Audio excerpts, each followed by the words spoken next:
ಒಂದು ಪ್ರಮುಖವಾಗಿ ಹೇಳ್ಬೇಕಂದ್ರೆ 1,000 ವರ್ಷ ಆಗಿದೆ ಇದು ಮೊಹಮ್ಮದ್ ಗೋರಿ ಮತ್ತೆ ಗಜ್ನಿಯ ದಾಳಿಗೆ ತುತ್ತಾಗಿ ಸುಮಾರು 6 ಬಾರಿ ದೇವಗಳ ಮೇಲೆ ದಾಳಿ ನಡೆದಿರೋದು ವಿದ್ಯಾ.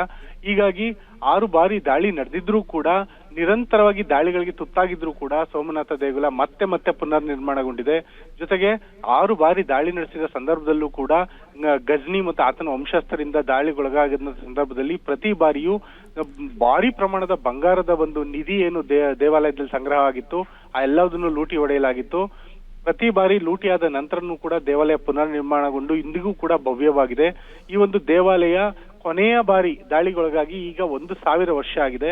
ಈ ಹಿನ್ನೆಲೆಯಲ್ಲಿ 1,000 ವರ್ಷದ ಈ ನೆನಪಿಗಾಗಿ ಪ್ರಧಾನಿ ಮೋದಿ ಅವರು ಭಾರತದ ಈ ಒಂದು ಐತಿಹಾಸಿಕ ತಾಣಕ್ಕೆ ಭೇಟಿ ನೀಡೋದ್ರ ಮೂಲಕ ಈ ಒಂದು ಸೋಮನಾಥ ದೇಗುಲದ ಪಾವಿತ್ರತೆ ಏನಿದೆ, ಜೊತೆಗೆ ಇದರ ಒಂದು ಐತಿಹಾಸಿಕ ಹಿನ್ನೆಲೆ ಏನಿದೆ, ಜೊತೆಗೆ ಭಾರತಕ್ಕೆ ಈ ದೇಗುಲ ಯಾವ ರೀತಿ ಮಾದರಿ, ಅಂದ್ರೆ ಈ ಭಾರತ ಈ ಹಿಂದೆ ಕೂಡ ಹಲವು ಬಾರಿ ವಿದೇಶಿ ದಾಳಿಕೋರರಿಂದ ತುತ್ತಾಗಿ ಕೂಡ ಪುನರ್ ನಿರ್ಮಾಣಗೊಳ್ತಾ ಬಂದಿದೆ.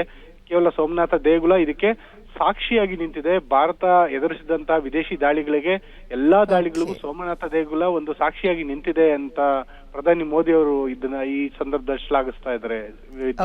Thank you ಡೀಟೇಲ್ಸ್ಗೆ.